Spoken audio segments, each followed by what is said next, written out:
My name is Paul Hoppe. I used to be a podcast host until... I like that. Paul, welcome back. This is Matthew, the host of Superhero Ethics. Paul was our original co-host and is back with me today to discuss Burn Notice and ethical espionage. We're talking about what makes an ethical spy, brute force versus brute mental power. All this and more after an ad we have no control over.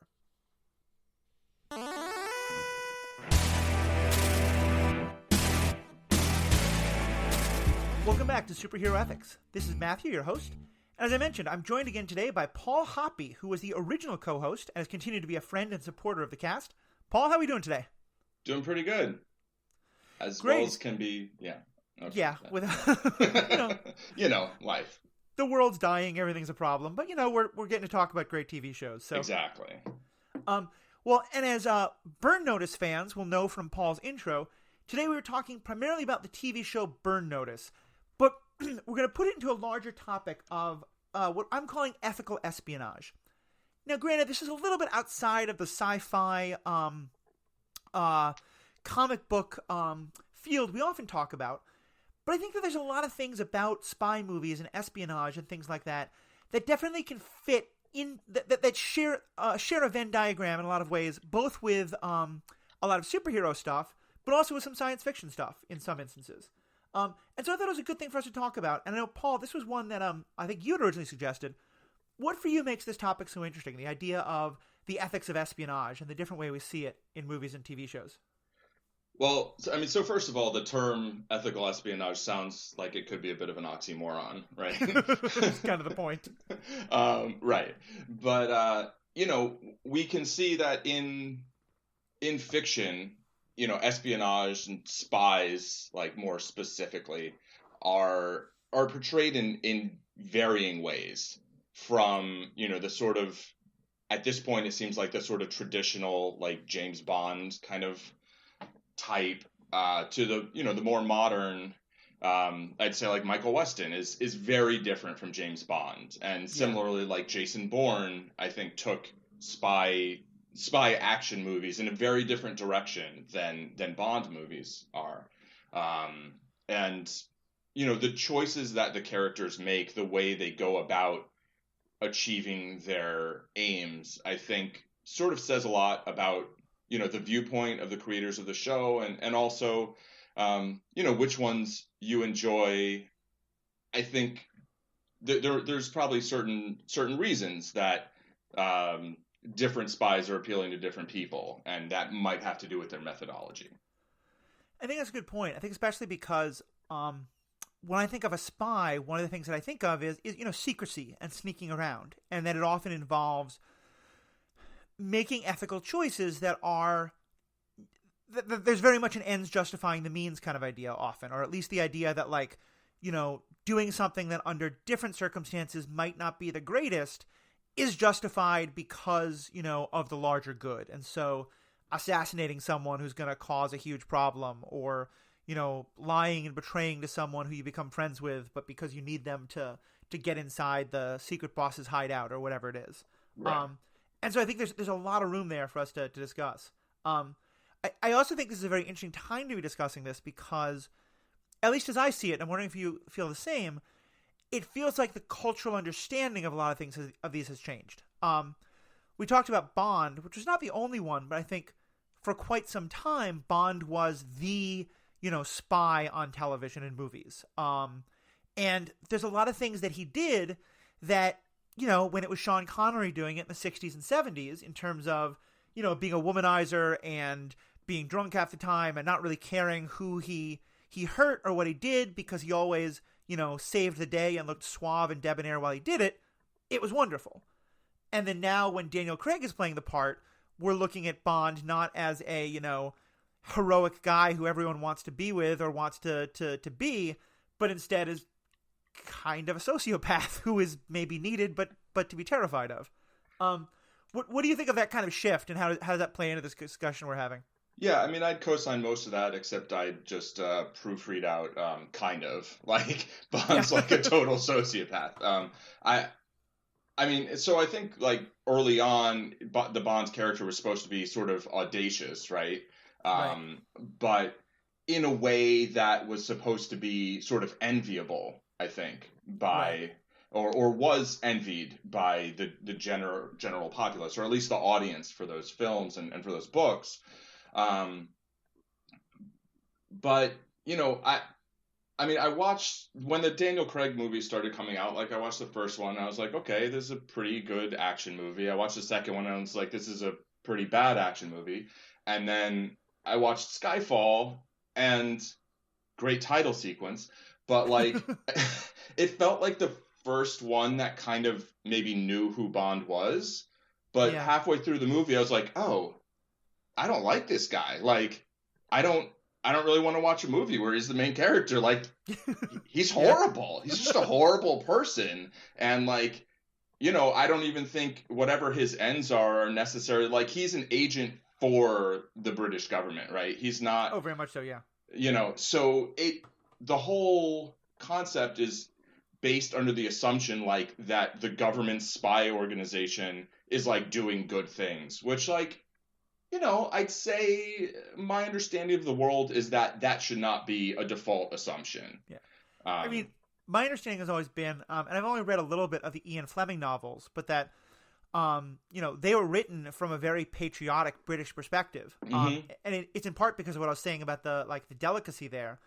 I was reading a review of some of his early novels, and I'm trying to remember the exact wording, but it basically was making the point of, like, the British use a scalpel while the Americans use a howitzer. Right. That Bond was supposed to represent, that instead of using like blunt, brute, crude force of numbers the way the Americans might, that the British can do things elegantly and delicately, and just like the little cut of a scalpel. Yeah. Which I can totally get Which, in like 1950s, why it was incredibly appealing to the right, British public of course, and to yeah. Americans. But yeah, it's in today's world, it definitely seems like a shift, and I think that's why I'm really interested in both Bourne and Michael Weston and Burn Notice, and one we haven't touched on, and it might require a different episode, but I think is also part of this conversation, and certainly here's where superhero and sci-fi Yeah. mix with espionage, but is Chuck. Because Yeah. in Chuck, Burn Notice, and Bourne, all of it is primarily about the idea of the spy coming to realize that maybe the government agency giving them orders isn't always right, and what do you do Right. with that, and how do you... Is it your job to question your orders, or just to go ahead with, well, my handler says to go kill this person. It's not my job to ask why they should be killed. I should just go kill them. Right. Yeah, and I mean, just to double back on what you were saying a moment ago about, the sort of like the scalpel versus the hammer. It's interesting to me that Bourne and Weston are both, they're American, I guess, former agents. Spoiler alert. Michael gets burned. That's the premise of the show. Yeah. But and I think they're both like they use intelligence much more than Bond does, Right. compared to the brute force, right? But yeah, I mean, the idea of questioning orders versus not questioning orders versus just following orders. Like, are you a soldier, or are you I mean, not that a soldier shouldn't necessarily question orders either. Like, if they're given orders that are unconscionable, at some point, it's their duty even to be like, no, that's not, that's Right. not something that my commanding officer should be, that's not within their realm of things that they can have me do, like go around killing civilians, for instance. Right. And so a spy, the thing about spy material that's so interesting when it comes to like following orders or disobeying orders is that there's always this question of loyalty, right? Yeah. And there's the question of the spy's loyalty. Like, is disobeying an order a disloyal act because you're not following the order of your direct superior? Or as a spy who knows that your direct superior maybe could be a spy for the other side, or just for some other totally separate interest, should you always be questioning them? And then you're actually more loyal to whatever the sort of the top of the chain is, because maybe the people above you giving the orders are actually the ones who are betraying, your country, your organization, Right. your principles, right? And And I think that's sort of where it comes down to, like, is the agency there just to basically protect the government of a given country, or is it to protect the people of a given country, or is it to protect the principles of a given country? And any one of those things, you can kind of choose Right. how you want to see it, but those would all result in very different loyalties and influence, like, how much you would obey or how much you would question orders. I think it's a really good point, especially because, and I brought this up when you and I were talking beforehand, and I think the more we talk, the more I think we should do a whole episode just on the Bourne legacy, the Bourne series, because it's mostly going to be about Michael Weston. But the first three movies, the fourth one didn't happen. Yeah, anyway. No, nothing with Jeremy Renner. But because one thing I was asking, like, do the people who are going after Jason Bourne deserve to die? You know, right? And even just not putting it in that specific movie's context, the same thing happens in a number of these things. You have a situation where our person has realized that the organization they used to work for is corrupt and evil and wrong. Mm-hmm. But that most of its members don't know that, right. Just like our hero didn't know that. Yeah. So now it raises this question of, like, so what is the moral value of the people who are basically where our hero was last week, you know, and just don't know what our hero now knows? They're definitely the antagonists. They're in our hero's way, and they're trying to kill him, and so maybe they have to be killed in self-defense. But it raises an interesting question of, like, to me, that character isn't evil in a way that, you know, maybe the head of the directory who knows what's happening is evil, or something like that. We actually did an episode about this a couple of weeks ago about, you know, what happens when the antagonist doesn't know that they're evil. Right. But I think it's spy movies, I think, especially bring this up because you often have a character who is working outside the law, often against their own government or against their own program.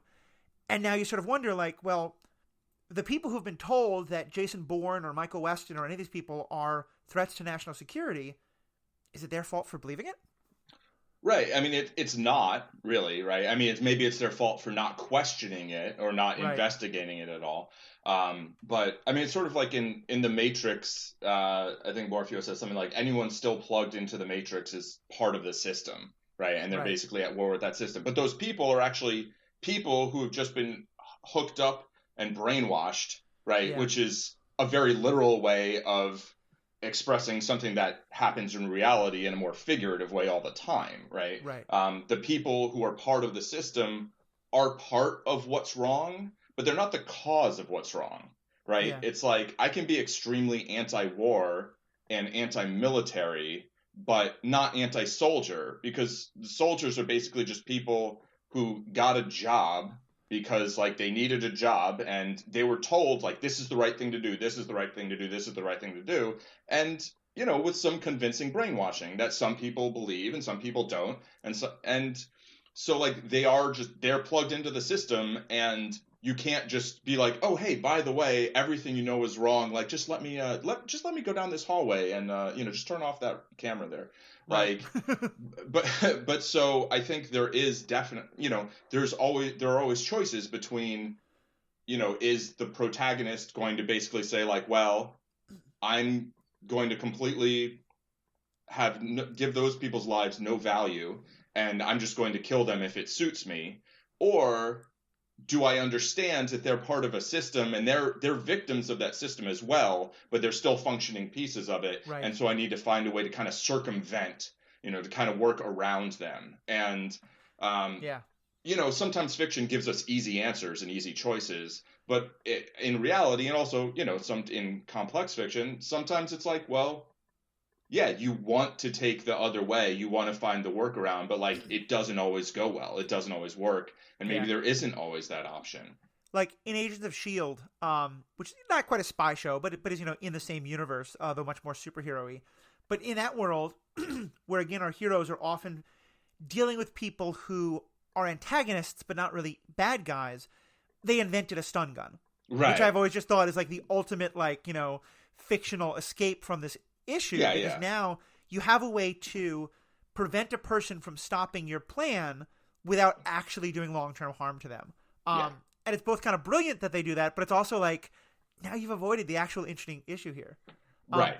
And What? it's a way that they do that, right? I mean, in Chuck also they have like a dart gun or whatever, and it's a Yeah. way for the writers to be like, we don't want our characters to go around killing people, but we also don't want to make things so complicated and actually delve into the real difficult issues of like, what if you can't get this done without killing someone? Like, what Right. if you can't just like put someone to sleep? And I will say one thing I quite like about the TV show Chuck is that yes, they use the dart gun, but its existence is actually a real question. And that if I remember correctly, early on in the show, there are instances where the people Chuck is working with are planning to use deadly force, and he actually like makes this exact point and convinces them to use the dart guns instead. Yeah. So at least I appreciate that show like Oh, for sure. acknowledges why it's an issue in the way that like some other things don't. Yeah. One last thing I want to say on the orders, and then let's talk about each of these specific things in specific before we really dive into Weston himself.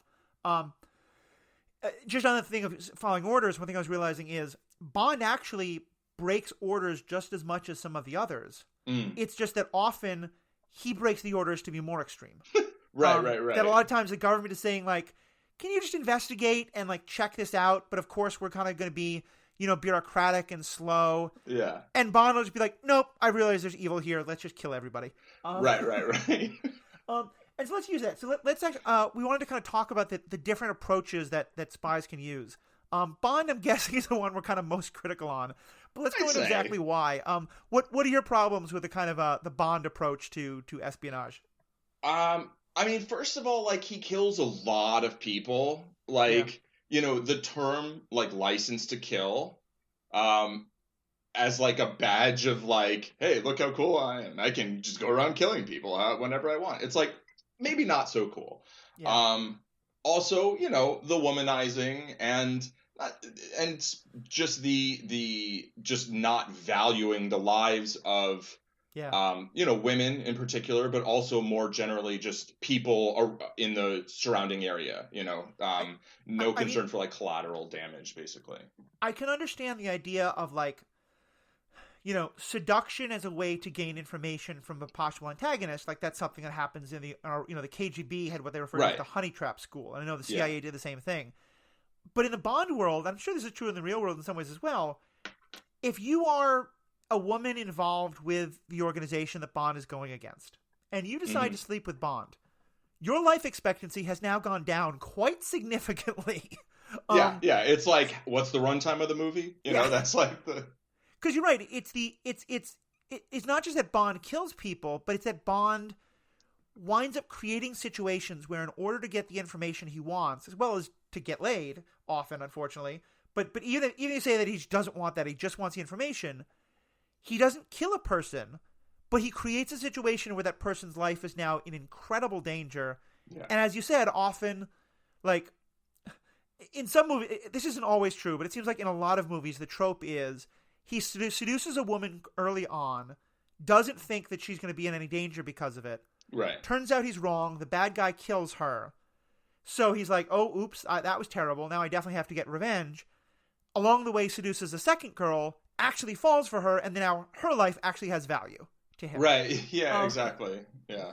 And part of that's the writing, but I think it also just goes to the idea of, he uses people and he doesn't see what's the harm that he doesn't, because I definitely think like, I will say, I definitely think there's a difference morally between putting a bullet in someone's head versus creating a situation where someone else can put a bullet in their head. But we'll talk about this a lot with Burn Notice, because it's something Weston does a lot too. Yeah.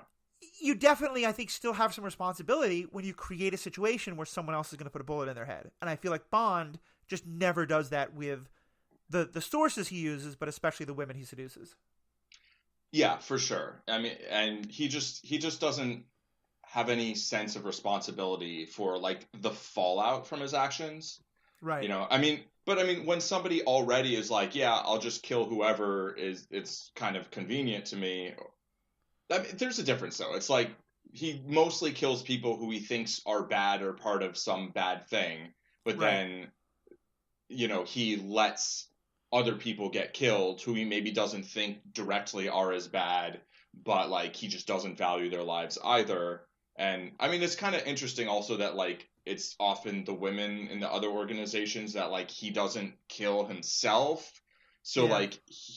like maybe the audience doesn't see him as like going around killing a bunch of women, but like he's creating the circumstances that lead to their deaths, which is different, but it's like if you do it in a serial fashion, like is it really different at the end of the day? I mean, is it really fine?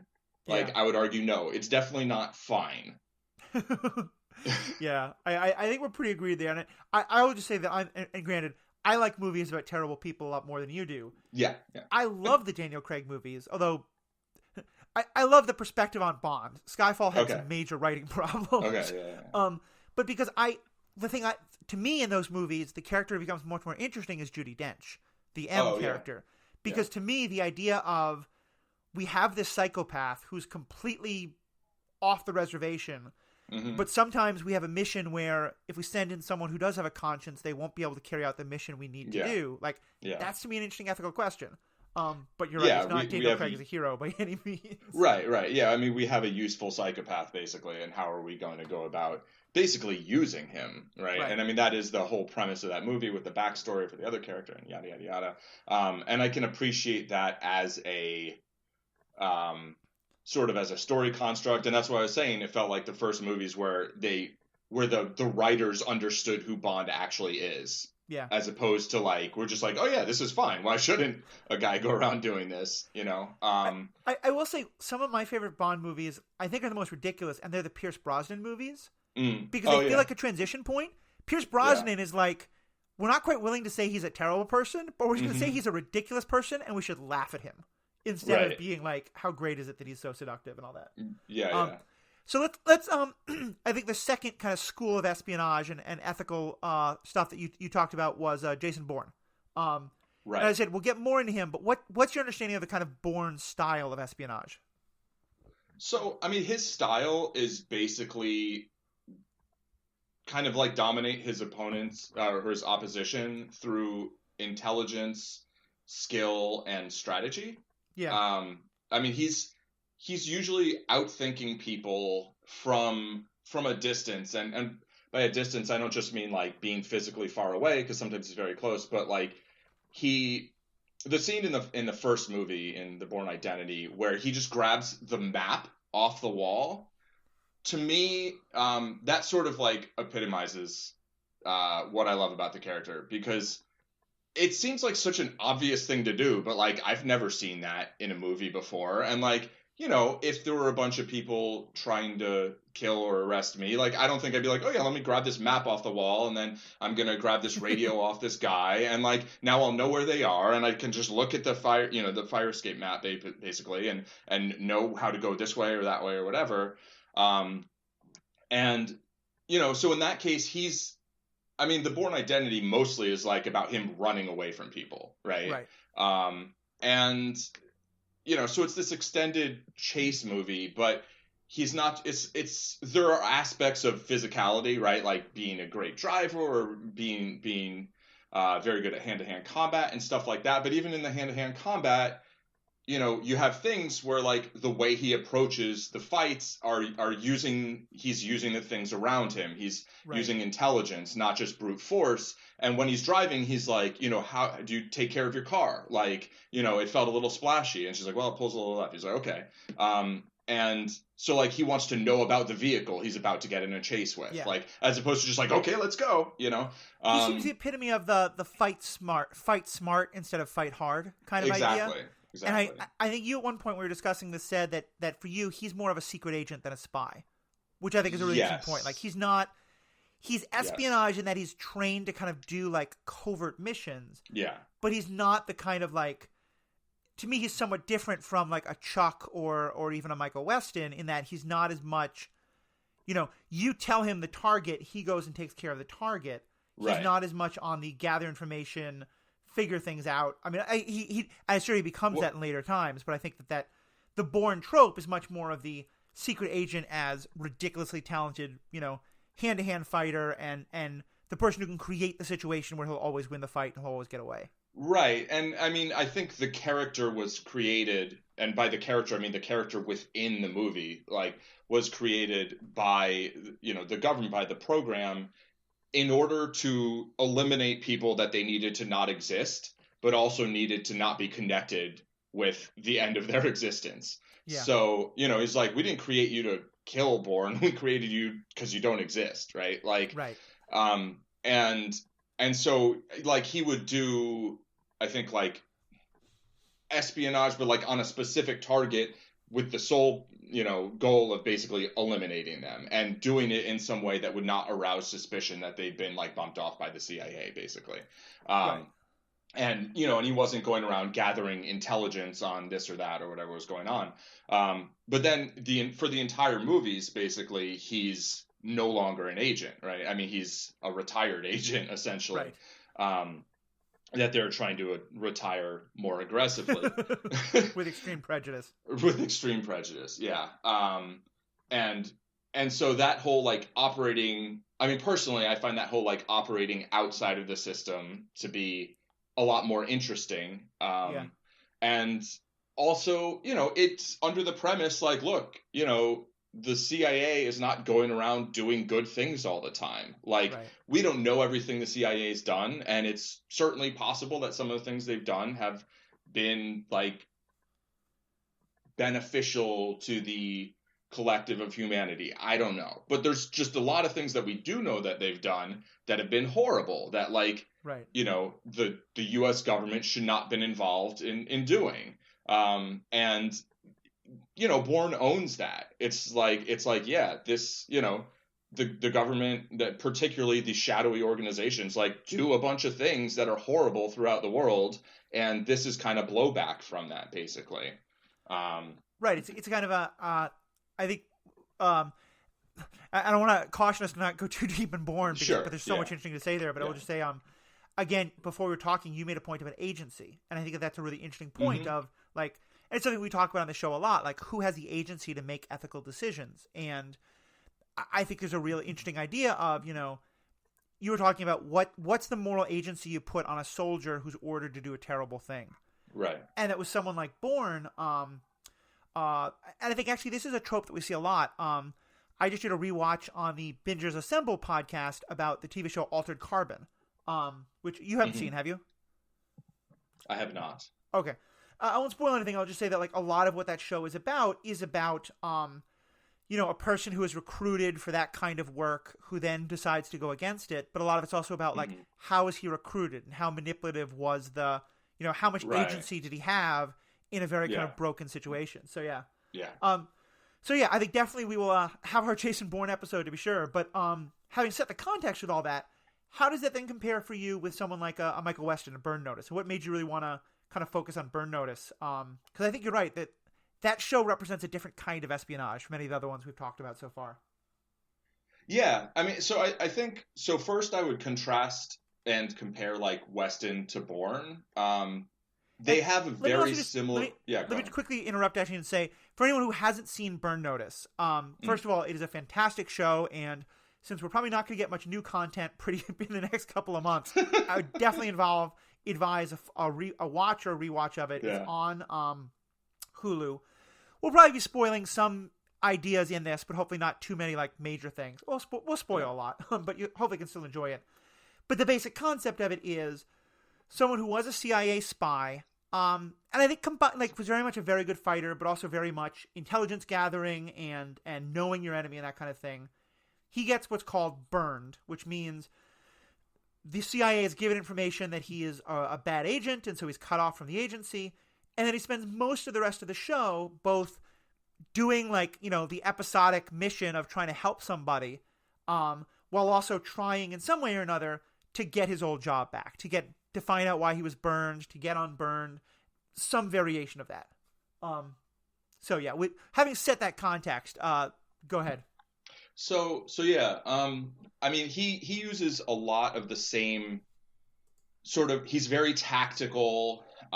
He fights smart, not hard, right? I mean, he's skilled at hand-to-hand combat, but when he does get into physical altercations, that's usually like a last resort most of the time.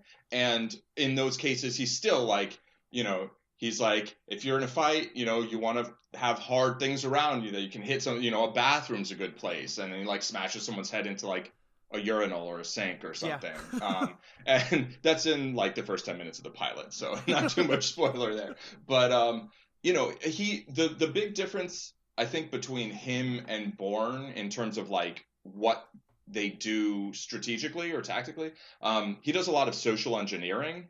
Yes. Like he's just constantly he's often playing characters. Like I feel like it was probably a really fun role for Jeffrey Donovan because like every episode he gets to play a different character in addition to Michael, right? Michael's always playing some other character. I mean, let me just say, if nothing else, his accents are phenomenal as an Oh actor. But yeah, he portrays so many different roles, and just for what we mean, I think, there by social engineering is he's very interested in analyzing systems, and so like if there's a gang that's like harming a neighborhood, and like someone from the neighborhood has asked him to come like help get this gang out, he'll be very interested in figuring out what are the internal politics of that gang, and can he turn like one part of the gang against the other in a way that will destabilize the whole thing so that the whole structure comes apart, or that one rogue element is removed. Like he's, and it's, I feel like his skills are like, you know, if you're building him as a D&D character, he has, very strong. They don't even have a stat for that, but go ahead. Well, I was going to say it's not a stat. It's not, like, he basically has PhD level sociology, he just understands psychology, but also social systems in amazing ways. And it's fun to watch him do that because it's now not, it's kind of taking the Bourne idea of fighting smart, but now it's not fight smart against a person, it's fight smart against an organization. Yeah. I mean, I was going to say, like, he's not a D&D character, he's a White Wolf character. Yeah, that's also very true. He's got manipulation 5 or 6, like, subterfuge. Like, he really does look at sort of like the power dynamics and how an organization works. Because a lot of the times it's not just like there's this one bad person doing something bad and he's trying to stop them from doing that bad thing. It's like there's a group, and either the group is doing something bad or someone within the group is doing something, or instead of bad, maybe something he doesn't want them to do, right? I mean, sometimes it's an organization that's doing tons of bad things or tons of things that, like, society at large would want them not to do, like a criminal organization, whether it's, but within that, there's maybe one person or the group is doing one thing he wants to get them to stop doing. And then he'll find a way to basically turn most of the group on part of the group or on that person that he wants to kind of target to get them to stop doing the thing. And so he often gets like people who are sort of his enemies, but not like directly his enemies, but sort of like quote unquote like bad guys to do a lot of his work for him by kind of turning them against whoever it is who's doing the thing he really doesn't want them to keep doing. Right. And like one thing I think is interesting in this is that he often will do it in a way that is not challenging the overall bad structure. Like, there's one particular episode that really sticks out for me about this, and it's fantastic acting on his part as well, where they're going up against a group of basically like sex predator women what the hell the word I'm looking for? Sex traffickers? Yeah, human traffickers? Yeah. He's going up against human traffickers for prostitutes. This group who is bringing in women from Russia and Eastern Europe who have no idea what they're getting into for sexual slavery. And what he does is he realizes that this is being run as a part of the overall Russian mafia. And that, that maybe the person who's doing this is going a lot more extreme than the rest of the Russian mafia. But he basically creates a situation where not only can he rescue a particular group of girls, but he creates a situation where the rest of the head of the Russian mafia thinks that this guy has betrayed him. Right. And so, as you said, like, Michael keeps his hands clean, but he's 100% set up a situation where our villain of this episode is going to be probably brutally tortured and killed by the Russian mafia. And I think we're okay with that because he's truly a horrible person. Yeah. But it's not in any way questioning the Russian mafia itself or in any way harming them. And I think it's a very interesting part of what Weston does, because it's, on the one hand, it's we said about Bond that Bond often puts people in a situation where they'll get killed. Bond seems to do it casually. Weston does it very intentionally, but he's very he's very cautious about it and tries hard not to do it to the wrong people. Yeah. But it's also interesting to me because he's very, I think we'll talk about this in a second when we get to his goals.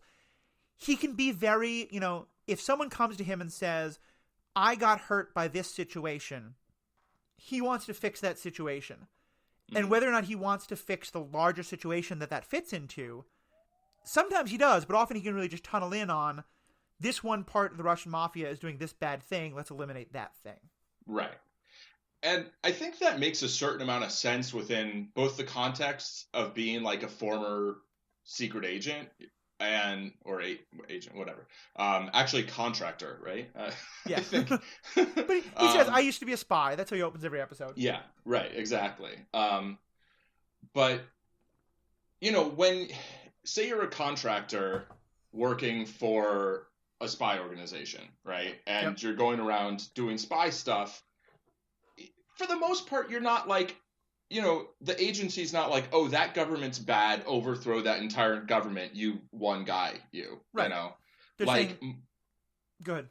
Yeah, no, just they're going to have a more discrete goal. Oh, go and discredit this person, eliminate that person, sow discord between these two groups, and blow up this particular scientist's research. Don't shut down the entire, research into terrible weapons, whatever. Exactly. It's kind of like a nudging sort of thing. It's like, well, we want to, and I mean, that's probably what, spy organizations throughout the world are doing when they're meddling most of the time, right? They're not mostly doing Jason Bourne kind of stuff. Like mostly they're like, well, we're going to try and push this direction and push that direction so that it aligns more with our interests. Right. Or, whatever those interests are. And so when he's looking at these, powerful organizations like the Russian mafia, he's not like, oh, okay, I'll just get rid of the Russian mafia. I mean, he's not El Mariachi. Like, he's like, okay, that's a group that's doing a lot of terrible stuff. But what I can do is I can kind of nudge it in this way so they stop doing this one particular terrible thing. And so it's kind of, it's very surgical, Yeah. And I think it's very surgical. And I think it's also very realistic in a way that I really appreciate. Because I think, and I think he actually says this on a couple occasions, if he wipes out I think sometimes there's this thought of like, if you find the one leader of the mob or the gang or whatever the group is and kill that person, everyone else is going to say, oh, you know what? This criminal life was dumb. I'm going to go get a job at Walmart. Right. Yeah. Because that's what happens. And I think I think he's very realistic of the idea of, there's always going to be a mob. There's always going to be a Russian mob. There's always going to be a Yakuza. There's always going to be all of these different groups out there.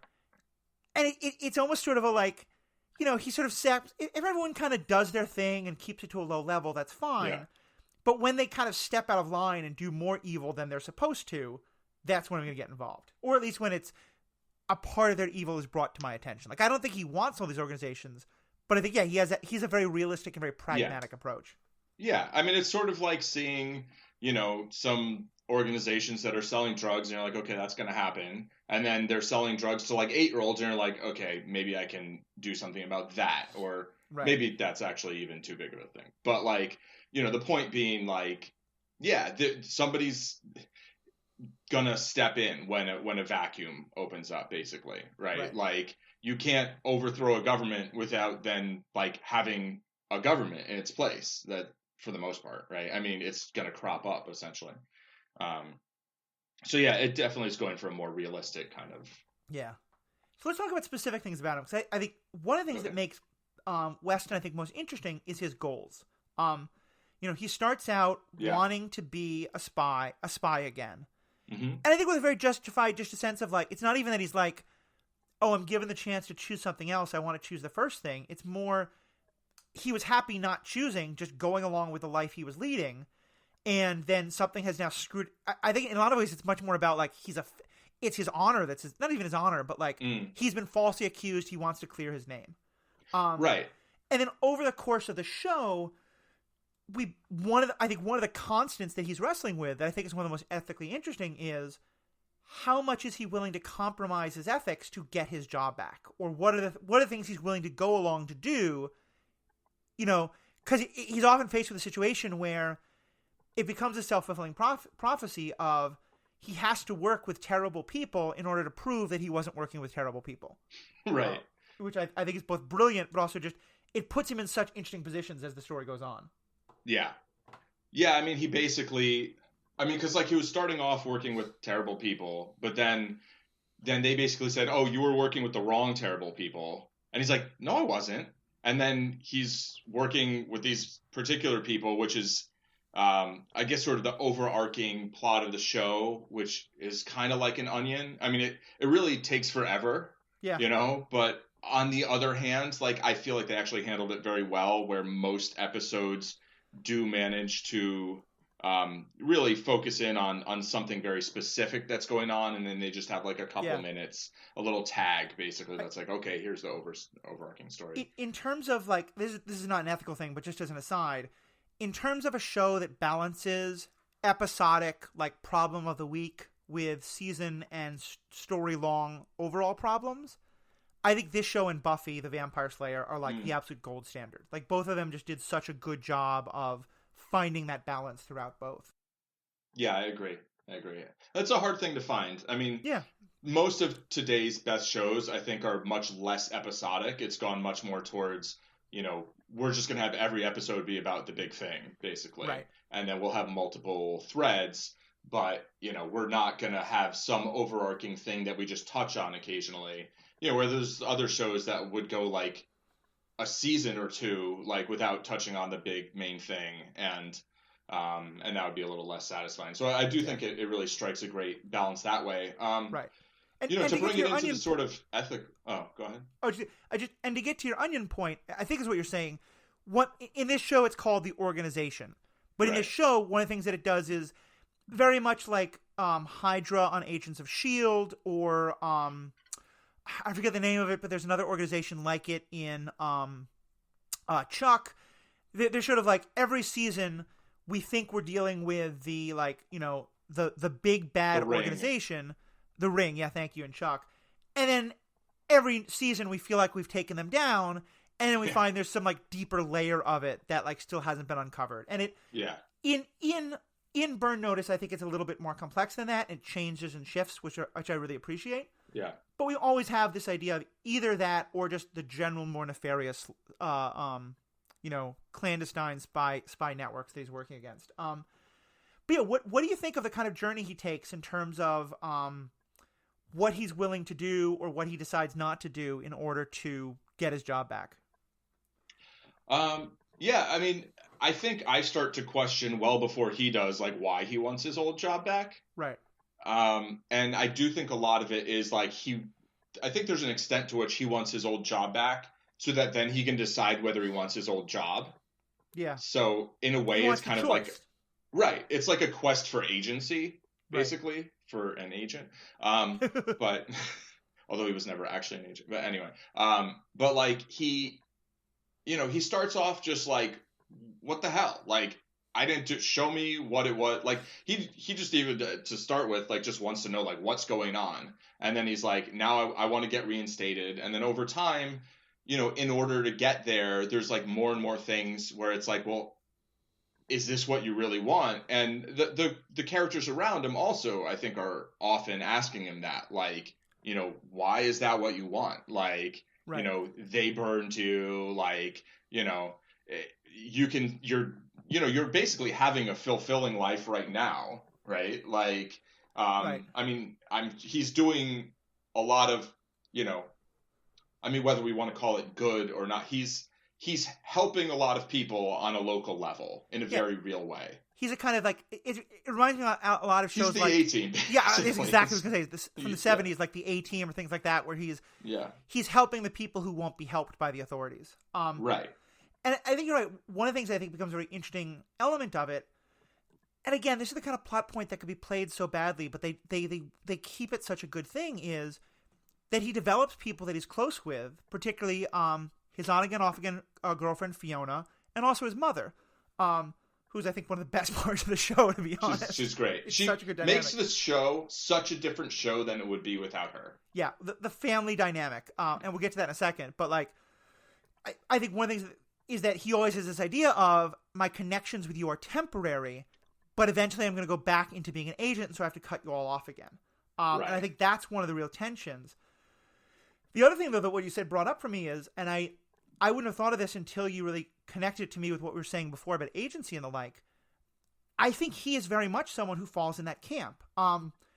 It's all told in, not even in backstory that we see, but in references that come up as he's talking, or especially as he's talking to his mother. But it's very clear he had a very abusive father. He had a very kind of rebellious youth.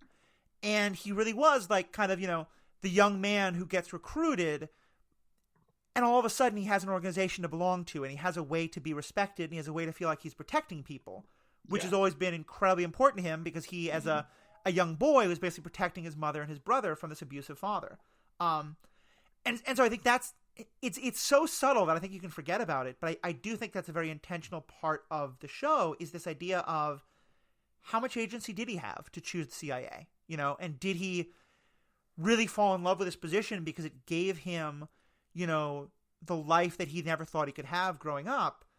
And then over the course of the show, he starts to realize maybe my need for that made me make some bad choices, and I can actually get family and respectability and being able to protect people without needing to go back to that organization that has really fucked me over. Yeah, I mean, it's like that's the first place I think he felt like he really belonged. Yes. Right? And was a part of something that appreciated him as, for doing what he was doing. And, and then in a way it was like an abusive father, basically. And it cast him out, and he like wants it back. He wants its approval again. And I definitely think, that really sort of informs his character, like that. It's like his default, right? It's like, yeah, well, that's the only place that I've really felt good, like I belong throughout my life. So I want to get back to that. But it takes a while to actually start to question that, to actually see from the outside what that life was like, and to see what like a new life could be, basically. Right. And I think a lot of it also goes to kind of what we were saying before about, whether you have your own moral agency or whether you're letting other people choose for you. Because I think one of the dynamics that comes up, and you mentioned like the mother, this show is really all about found family. Sharon Gless, who was Cagney. Yes. Cagney and Lacey. And there's a great episode where the actress who plays Lacey, she and her get to be buddies, and it's fantastic. Yeah. But, this was a show done by USA, and they had a couple where they always said that part of the idea was that it was a found family show. Right.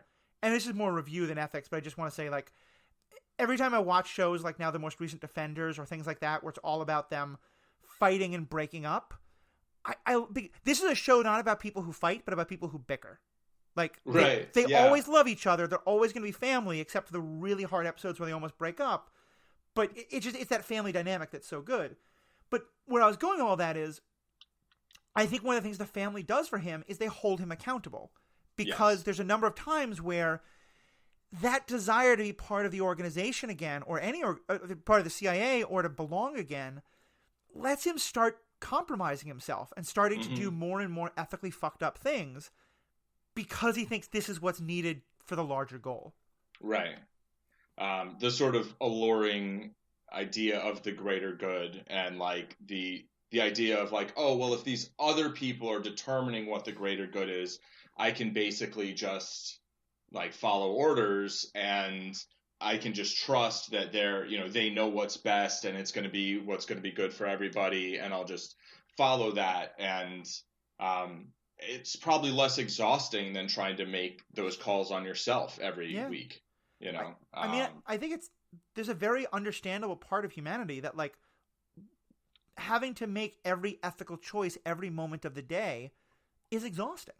Right. And that's part of why we want, it might be someone who goes to church and lets the pastor tell them what's right or wrong. It might be someone who, follows the tweets of people who are super woke and lets them tell them what's right or wrong. Like, I mean, we all do this. And I do too. I try to think critically, and I want the show to be a way for us to all think critically, but I think it's a very tempting thing. Yeah. I mean, I would say that throughout my life, I've spent a very small amount of time having anyone that I really listen to without really critically thinking about what they're saying. Mm-hmm. And it's really exhausting. Yeah. Like and I mean my kind of like basically seeing products that say like vegan on them is like that for me. Yeah. Like I'll still read the ingredients, but I won't worry about it the same way. Like, and it is, I mean, it's exhausting thinking about like every action, like how's this going to, you know, Right. basically what are the ramifications about this? And like if you start thinking about what companies you want to support or don't want to support, I mean that's a thing where it really is easier if there's like some people you trust and you're like they tell you like, oh, this company does these horrible things. Oh, okay, Right. maybe that's one, you know, like give me a list of priorities of ones that I should avoid. Whereas like if you're trying to do all of that research for yourself or you're like it's just, I mean it's hard to have all the information. Yeah. And it takes so much time, you know. Yeah, it's hard to have all the information, and I think it's also hard to recognize when your own biases are blinding you a bit. You know, for sure. I'm sure vegans go through this, but I know I do as well. Like, you know, I'm not vegan, but I try very hard to only, you know, eat like locally sourced, you know, ethically raised food of various kinds. And I know that when it's a food that I really want, or if I'm really hungry, it's harder for me to really be that, you know, vigilant about it. And I think that's the thing with Michael Weston is his desire to get back into the CIA or to get his old life back. It blinds him in a lot of ways. And I have often said, good. I was just going to say, like the characters around him, his family, his found family and his actual mom they basically play out kind of like his conscience. Yeah. Well, we've said often on this show that the importance of, like that he doesn't have. But no, but like, you know, this show in large part started, this whole podcast idea out of you and I debating Civil War and this whole concept of like, do you make the ethical decision for yourself or do you let the government make the decision for you? Mm-hmm.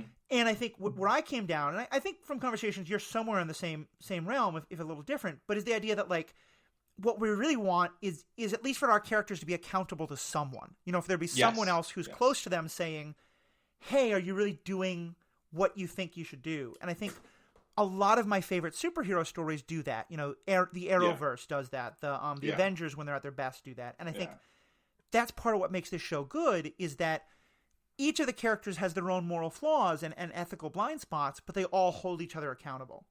Yeah. And that's sort of like, it's a way of diffusing power a little bit, right? Like an individual or like, so the thing about like Team Tony, not to get too deep into it, is like that it would basically consolidate a lot of power with either a single world government or the collective world governments, which is an existing power structure, which theoretically should be held accountable to all the people, to their voters, et cetera, right? Personally, I think that in that world and in the real world doesn't actually happen as effectively as it should. Right.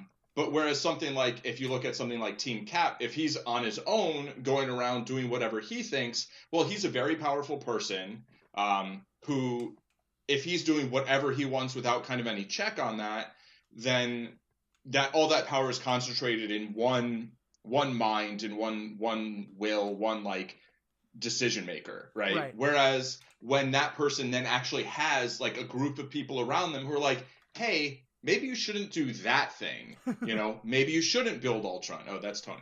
But like, when they have those voices around them, then you're diffusing that power. That power, while it physically rests in that one person, it kind of belongs to all of those people to an extent. Right. And so that's one way of having accountability. And I get that. And again, not to get into the Civil War thing, though, we should finally just have that episode at some point. We should. But I think part of what I come down on is also that I like the idea of heroes and agents being accountable to each other.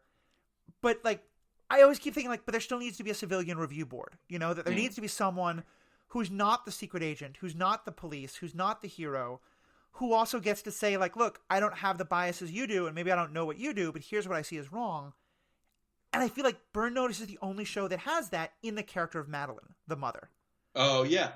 Because like she's not an agent. She's not a spy. Right. And and she, she does a couple of cool spy things that are fun, but she doesn't have the training, and so she doesn't have that, like, the inherent way of looking at the world, which gives her a great view on it. Yeah, I agree. Backing up a second, there's one quote I wanted to read. In the show, Michael Weston often does voiceovers, which I think are very powerful and a nice way of introspection. And this is from season 3, episode 9, and it's during a plot arc where he once again has the chance to maybe go back with to get back into the CIA, but he has to work with a pretty horrible person to do it. And at this point, Fiona, him and his girlfriend are together, but she's at the point of saying, like, I can't be with you if you're going to do this. In part because she's saying, like, I don't think this is who you are. And what he says is, when you work as a covert operative, there's no line between who you are and what you do. It makes you effective, it keeps things simple. But when you spend so much time as someone else, sometimes the people you care about begin to wonder who you really are. I love that line, but I feel like it's also just like, it's so much the heart of what we're just talking about with all these characters, how do you find what your own core values are outside of the life you have to take on to be this person? I mean, basically, like, it's saying, like, if that's your life, and you don't necessarily have that much room for anything else, or even if you try and have room for something else, like, the mission's always, like, the thing, basically, right? And when you go around doing this or that, or being this person or that person who aren't, like, who you really are, but it's, like, who you are a lot of the time, it's like consuming, right? And that the people around him are like, maybe don't be like that. Yeah. Like, maybe don't be like that all the time, at least, And I think like Fiona and Sam kind of they have this idea of, like, that you can have some sort of work-life balance. Yeah. Which, Michael seems to sort of not, he's probably never had that. Right. Right. Well, in part because I think, and in some ways I feel like this, like, Jason Bourne is living out the absolute most extreme version of this idea. Yes. But I think that with Michael, part of it's that he never liked his life beforehand. He didn't have a happy home life that this all took him away from. Right. And both Sam and Fiona have now spent many, many years outside of their respective organizations and learned to kind of adapt in a way that Michael, in some ways, I feel like that's the overall character arc of the show, is Michael learning that he can develop a life outside of the work, and that he can be happy in that. Yeah, and he just hadn't seen that as an option even before, because he'd never lived it. Right. So let's talk about some of his goals and kind of the ethical questions they raise. And we talked about how a lot of what he does is, it's 100% manipulation. It's using others to, figuring out what does someone else want and getting them to want what you want them to do. Getting them to choose to do the thing you want them to do. It's obviously very effective. What's your take on it kind of ethically, and especially how it compares to, like, a Bond or a Bourne or to some other ideas of espionage? I mean, it's complicated, right? like any good, like, ethical question, I think. Like, to me, like, I am kind of like an ends versus the means. Yeah. Sort of, that's, I mean, the means are ends, right? Like, in your mind, they might not be, but ultimately, the way I see it is, like, what's the sum total of everything you put out into the world? Right. But at the same time, also, like, the sum total, not the net, right? Like, there's a bunch of things that you might deem positive and a bunch of things that you might deem negative. And if those two things kind of, like, in your mind balance out, that's actually a very different thing than if the sum total of what you put out into the world is, like, nothing or all neutrality. Mm-hmm. Like, even if you can somehow wrap your mind around, like, oh, well, we're netting those out, it's like, bad things you do, I think you can justify them by achieving good things, but, like, they're never not bad things that you did. Right. Those things always happened, you did them. And so ultimately it's sort of subjective in my view, like, is it worth it? And that's kind of a personal decision. And in other ways, people would like to make those decisions societally. I'd say we're kind of going through that right now. Yeah, very much so. But, like, yeah, a lot of the things he does, I'm okay with, because usually there's some really bad other scenario that he's trying to extricate someone from or to avoid. So it's like, is it okay to lie to someone so that they don't go and then kill someone? Like, yeah, probably. Yeah. Like most of the time, like, I don't know, were they going to kill Thanos, or were they going to kill like a fairly innocent person, or not even innocent? I mean, whatever that means. But like, it's there are things he does, particularly later on in the show, that that give me more pause, Yeah. than earlier on. Like, give me an Earlier example. on, well, I mean, without spoilers, to be broad but specific, like, oh, go kill this person, who you knew or who's your friend or whatever, and if you do that, then you'll prove that you can be in this organization that you want to infiltrate because they're doing all these other horrible things. Right. Right? It's like, well, that's a really bad thing to do. And you're basically taking someone on their word that, you know, you're where you're going to end up is actually going to let you do more good or avoid more harm than what you're doing. But it's like, that's like, yeah, boom, you're going to go and shoot someone in the head, basically. Yeah. It's like, okay, well, that's super clear, right? I mean, now we have the antagonists in the Jason Bourne movie are exactly that. They still trust that the organization telling them the right thing to do, and right. so they're going to go exactly. do it. Yeah, exactly. And like, are they evil? I mean, they might be an instrument in evil. Maybe they're an instrument for good if you have a certain viewpoint. Like, Yeah. But they're basically an instrument, right? So at that point, there's a point at which someone basically can say, okay, I'm a tool, and I'm going to lend myself to this decision maker, and I'm going to kind of absolve myself of decisions, and my actions will be my actions, but they won't really be my actions. Like, I'm almost like, like revoking my own agency. Yeah. But it's like, but they're still their actions, right? Like, Yeah. they still are the ones who chose to pull the trigger or not. I mean, some of my favorite characters are like retired assassins. And if I look at a bunch of those stories, maybe even the majority of them, it's like somebody is like sent to kill a kid, or sent to kill someone who has kids, or this or that, or there's like a baby that they're holding. Yeah. And then they have this sort of like, what am I doing? I mean, and it's Bourne. We realize that is Bourne. That's yeah. exactly, yeah. He's on the list. Yeah. But yeah, he's like about to kill Wombosi, and then he sees like, oh, his kids are there with him, and he's like, I'm not going to do this. Like, this isn't, what am I doing? And it, but like, what if Wombosi like had a bunch of child soldiers or was like killing kids or like enslaving them or whatever? It's like, maybe there is a viewpoint where like killing him in his boat in front of his two kids makes sense. Maybe there's not. Like, we're never given any details on that, which I'm fine with. Like, I'm also fine with, not going around knocking off the leaders of different countries. Yeah. But I think you're right. And I will say, I think Burn Notice remains a strong show through all 7 seasons, but I definitely like the first 3 or 4 far more.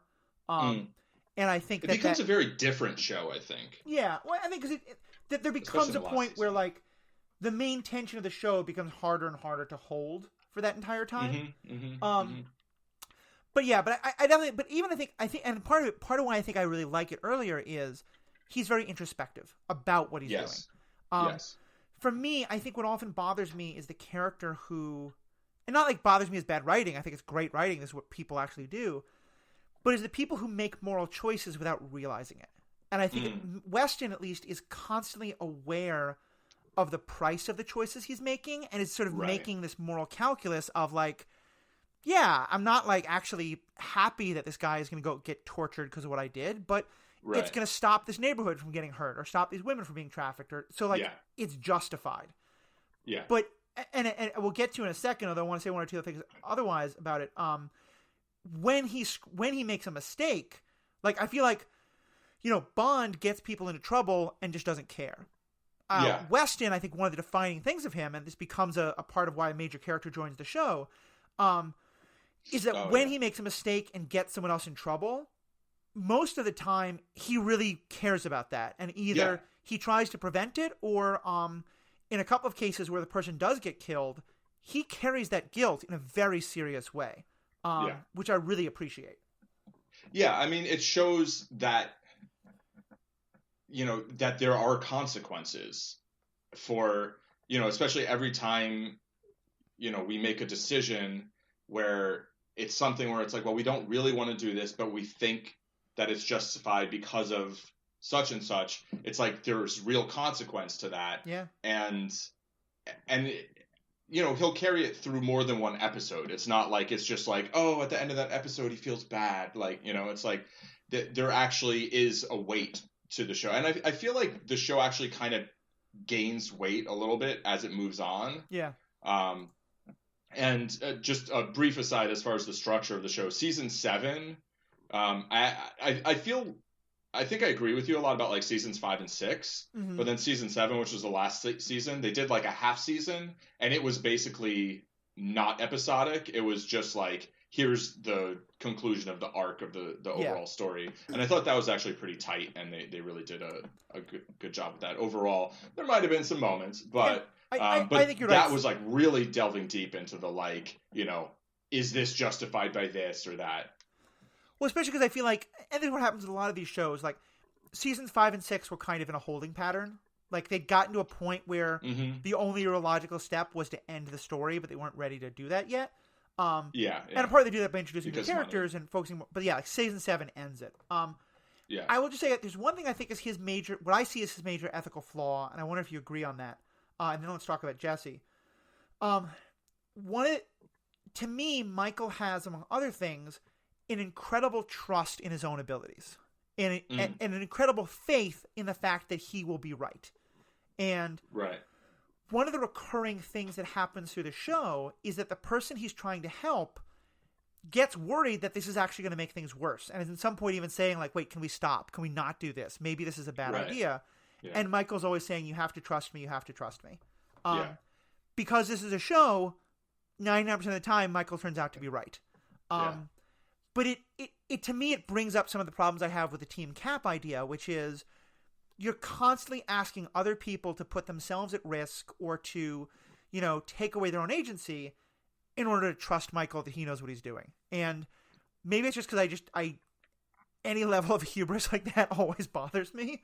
I don't think anyone is ever going to be that capable, but it was always the one thing, and I think the show at least sort of acknowledges it, but it's the one thing I always thought that was a real flaw with Michael, was that he's so confident in his abilities that he often really shuts down other people when they don't think this is the right thing to do. Yeah, I mean, I think that's true. I'm trying to think of like examples, but I mean, in the pilot, he basically asked the guy like, how far are you willing to take this? Right. And he pretty much won't take the case until the guy basically like signs on because I think, the thing is, inherent in his approach is a certain amount of sort of escalating danger in order to actually escape it. Right. Right. Like if you're trapped somewhere in a dangerous situation, the time when you're trying to get out of it is probably often going to be the most dangerous time. Right. But then after that, you might actually be, safe in a relative fashion. I do think he doesn't listen to the other people that often. I mean, he does like in certain ways, but he really does think like, look, I know the best way to do this, and that's how we're going to do it. And a lot of times the other characters are kind of having doubts in understandable ways, but like because they don't really buy into what's going on and they don't know everything that's going on. And so he's kind of trying to reassure them basically. But I do think that there's, a certain amount of hubris, and like he always thinks he's going to be able to get it done. And if he doesn't, he'll be like, yeah, we can't do that, or that's impossible. And then like eventually talks himself into finding a way to do it. But like, he's like, oh, all those guards over there, we can't just like get in, like, and that'll be a thing, which I appreciate. It's not like, oh, we'll just do this and then this and then this. It's like, no, we can't do that because there are a bunch of heavily armed people and we can't just overpower, 20 of them. Yeah, that's not going to work. It sets the parameters well, which I like. And I do, you're right. In order to prepare for this show, I watched just a couple of cherry-picked episodes, and I didn't go back and watch the pilot. Mm-hmm. And you're right, in the pilot, he really makes a point of saying to his client, like, if you take me on, you have to go through it all the way. And I guess if we sort of assume that he's kind of having that conversation with every potential client just off screen, then it makes more sense. But they don't go through that every episode, so we don't see that, so we don't know whether that's right, yeah. what happens or not. So let's talk about Jesse. And just again, for those who either don't remember or haven't seen the show, and again, this is somewhat of a spoiler, but in season 4, I think with good reason, wanting to kind of freshen up the cast a little bit and bring in some new blood, but also to create an interesting quandary, he creates a situation where he accidentally gets another agent burned, doing exactly to this guy Jesse what he did to himself, what someone else did to him. What they did, yeah. And he decides to basically, Jesse is trying to find out who burned him.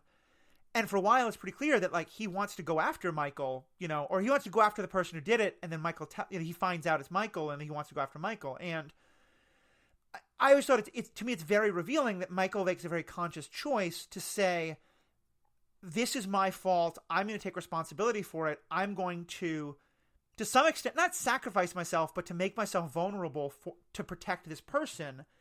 And then to do what I can to, if not get this person back in, at least to help give this person a life and to help rehabilitate them because I have to take this responsibility. And to me, I think that's like the most unbond moment of the entire show. It's just such a, like, it made me really see that, like, he accepts that the work he does is going to have collateral damage, but he's willing to see it. Right, and not just willing to see it. It's like that's step one. He's willing to try and fix it, yeah. Right, is to acknowledge that's step one, that like I created harm. I did harm to someone, and to someone who it wasn't like their fault. They were just, I just basically had to do this in order to achieve this other end, but I made the call that it was okay to do this, to harm this person in order to get my other ends met, right?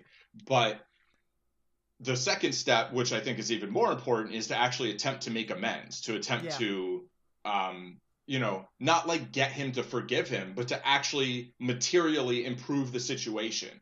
It's like, you can acknowledge that you did something, you can apologize for something, and like that's better than nothing for sure. And some things you do, there are no amends you can make, right? Yeah. But like if there are, then that's the step towards actually rectifying something, actually, putting someone in a better situation than the one you left them in after you harmed them.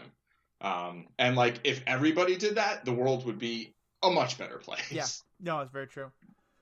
I want to start shifting to some of the other characters. Do you have anything more you want to say about Michael before we kind of look at some of the others? No, I think we pretty much.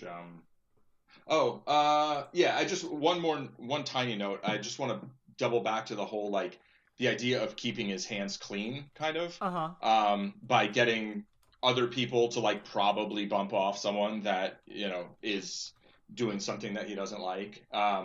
It sort of flips the like ends justifying the means on on its head. I mean, it's sort of like, do the means justify the ends? Right. Like basically, oh, well, I didn't do it, but it's like, it's the same ends. So, yeah. In terms of like what the moral weight is or not, I mean, it's similar, but it's different, but it's like, it's just like the same thing, but kind of backwards, basically. I mean, I think Michael, to his credit, would never claim that there's some higher morality in letting the Russian mob kill a guy rather than himself. Yeah. I think it's more that I think what he feels is it's safer for him. Like he has less chance of getting caught. Yeah. I think it creates a situation where the Russian mob might get caught for doing it, and hell, that's great too. He's not going to get arrested for murdering someone that he didn't murder, that he just tricked someone else into murdering. Yeah. Basically. I think a lot of it is that level of like, it's pragmatic. It's pragmaticness. I agree. Yeah. Okay, so let's talk about some of the other characters right after this quick commercial break that we have no control over. Welcome back, everyone. And before we jump back into the conversation, I want to take just a quick moment to thank everybody, last week we were doing a review drive, trying to up our number of reviews, get more people to hear us. And a lot of you really stepped forward. I want to say I'm really grateful. I'm grateful to my friends at the Stranded Panda Podcast Network who helped to make that happen. And I want to read just a couple of the great reviews we got. My Little Melody wrote, I really enjoyed the pod and the in-depth discussion of some of my favorite fandom content. Very similar to what I talk about with my kids when we watch Marvel movies. Thanks a lot, Melody. It's great to hear. Would love to kind of hear some more of the thoughts that you and your kids share. From the mouths of babes and all that. Would love to hear kind of some of the wisdom they have. Always throw that in anytime it's an episode we've discussed something. Katie Rose Button, who I know is a great fan of all of the podcasts on the Stranded Panda Podcast Network, writes, I love superhero ethics. It's the kind of thing you can listen to, and it makes you feel good about the world and gives you a little hope. Every angle is discussed, it's entertaining, and it gets you thinking in a philosophical way. Thank you again, Katie. I know we can often be pretty down on things, so I'm glad that we do give you some hope. I think it may be because you haven't listened to some of our older episodes, but either way, we'll take it. And last one, I have to read just because this really made me laugh, and I hope it will too. And this comes from Amazer AM. This is part of the Stranded Podcast Network, which is the best network. Yeah, I see you in the corner saying no. I see you. Does your favorite network have a podcast about ethics? Didn't think so. Best network. Thanks a lot, Amazer. I'm glad we are doing our part to shore up the Stranded Panda Podcast Network as your favorite podcast. So please keep the reviews flowing. Please talk to us on Facebook, on Twitter. We've been getting more conversations, and I'm going to start trying to be more proactive about getting those conversations out there so that people can write in and tell us what they think. So thank you so much. And now back to the show. Okay, we're back. So let's talk about the rest of this family. Because I think each of them they're all his conscience, but they're all also the conscience and accountability for each other, because each of them has their own kind of like moral blind spots in ways, and they each make their own, I think, really interesting choices over the course of the show. And let's start with Madeline, the mother. What do you kind of see as her arc in regard to all this?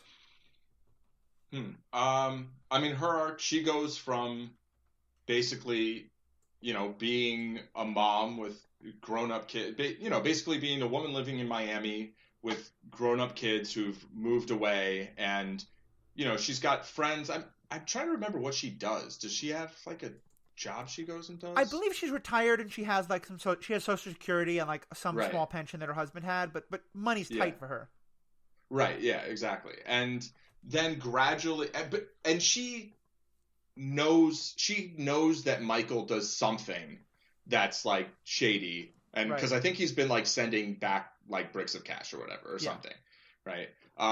So she, like, and at a few points he's like, don't ask me about my work or whatever, and she's like, she kind of respects that to a point, I think, but she's also like, look, I know you can do these things, so I'm gonna, ask you to help my friend out, and then gradually she comes to know, like, exactly what he's doing, basically, or closer to what he's doing, and sort of gets in on it, and helps out in spots. I mean, I feel like, I don't know. For me, I think there's a couple of key things. One is, and this is more about the show itself than her, but on so many of these shows, we have this, like, epic multi-season gaslighting of the people who don't know that's played for comedy, but that always really bothers me, and I really appreciate that they don't do that here. They let her figure it out pretty quick and then have honest conversations about it. I feel like a lot of her arc is her coming to realize how much damage was done to Michael as a child. Oh, yeah. And I feel like that's there's a lot of stuff they do with the guilt that they feel. And in some parts of the show, they're just the most charming, as well as, I think, the most human. Him and his mother go to therapy together to, like, talk about these issues. That's right. That's right. It's funny because there's so many things he can't say in the therapy, but they're just these beautiful moments of, like, I think, to me, I think the mother is such a huge part of helping him rebuild that human connection, because she and then later his brother are the only ones who knew him before he went and joined the CIA. Yeah, I mean, she's a huge part of him becoming a person. Yeah, but then also I think he's a big part of her kind of sort of finding a purpose later in life, Yeah. like feeling like she's doing things that are helping people, and not just him, but like when she gets him, like early on, I think maybe it's the second episode, she's like getting him to help her friend who'd gotten conned by some people, Yeah. and and then to the end when she's like trying to really make a large difference in a small number of people's lives, basically. And she becomes an integral part of the story. Like, she's always an integral part of the story, but in the beginning she's more it's sort of like the kind of like a sweet antagonist almost. Right, yeah, exactly. She's the complicating factor. She's like the home story, like where you'll have a lot of shows are built around sort of like there's the character at work and then they go home, and like there's the contrast between that. And she goes from being sort of more like the contrast to being more sort of integrated into the the sort of what's going on. And I mean, another thing that I just say I appreciate about the character is that I mean, you're saying there's not this elaborate gaslighting. Like, in the beginning, he doesn't tell her what he does explicitly. Right. But he's not like, oh, I work at a convenience store. Yeah, he never lies to her. Like, he just says, don't ask. Right. Yeah, and she knows that he's doing some stuff that, like, it's better not to ask about. But, like, she's a very inquisitive person, and, like, the more she has contact with him in Miami and he's doing all these things, it's like eventually she just has to know. Right. And, and finds out. I also think she really becomes kind of the den mother of the show in a way, like, which I really like. She doesn't do the research of a Giles character, but it's kind of like that same role. Yeah. And I think what I like is also that for her, definitely the highest priority always is family and safety. And I think that's a nice kind of, sort of check on him in a lot of ways. Yes. I will say that there's a major family disaster that happens towards the end of the show that does raise a lot of ethical questions, but frankly, I kind of didn't love the writing of, and because it would also be spoilers, I'm just choosing to kind of brush over for those who've seen the show and are wondering why in the world we're not talking about it. But I do think that even that sort of exposes more of her. She loves her children, she wants what's best for them, and she's worried, and she wants to figure out what's the best way to do this. What's your take on Fiona and kind of the moral arc that she has, and her role, her role to be accountable to him? Should we shoot them? She is described as the trigger-happy ex-girlfriend who is very quick to, maybe the most James Bond of the show, very quick to blow people up when she needs to. Yeah. I think, I really appreciate Fiona for a lot of reasons. I guess my take on her as like she's very kind of ends justify the means, like, right, not even like she was in the IRA, right? Yeah. Like, so she's got a very different, she was part of an organization, but it's a very different organization in terms of, I think, like, what would lead you to do that. Like, it's an organization that's antagonistic towards the government. And so I think she comes from that sort of viewpoint. Like, she's like, why do you want to go back to the CIA? Like, she doesn't trust the CIA people, the FBI people. Right. In some ways, I think she has a more realistic viewpoint. Maybe she just has a viewpoint that's closer to my own. I don't know. I'm not like all about like shooting people, but I think she had sort her of Michael like Weston. She had her Michael Weston moment 10 years earlier.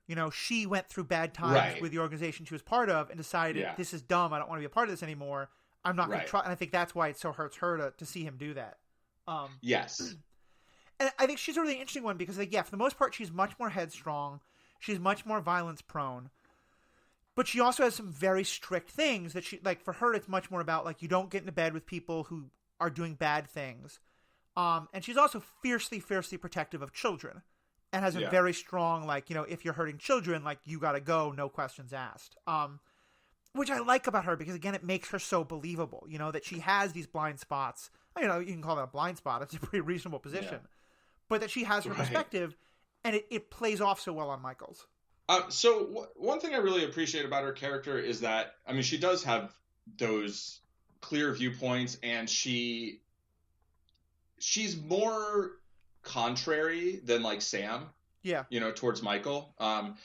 She's, and sometimes that's like she just wants to be more violent, which is like, okay, I mean, that's not necessarily the best viewpoint, but other times, I mean, she's more often like, do you really want to do this? Like, why are you involved in this? And um, I mean, I also just really appreciate that like they didn't cast like a 22-year-old actress with like a 38-year-old guy or whatever. yeah, Like she feels real, like a yeah. real person, and um, The actress and the character are both very attractive, but she's not played as like the traditional kind of TV bimbette in any way. Like she's a very intelligent, right, very capable, clearly a woman in her 30s, who is right, why Michael's attracted to her is very, very obvious, and that's yeah. clear. But she's also not played as the like a flibbity gibbet or like you said, like the 22-year-old to a 38-year-old. Yeah, she's She's not a his peer. Bond girl. She's or like Yeah, yeah, exactly. In a very real way, and in that she has her own viewpoints on how to go about things. She wants to help people, but like certain times she's like, well, that doesn't seem like a good way of going about it.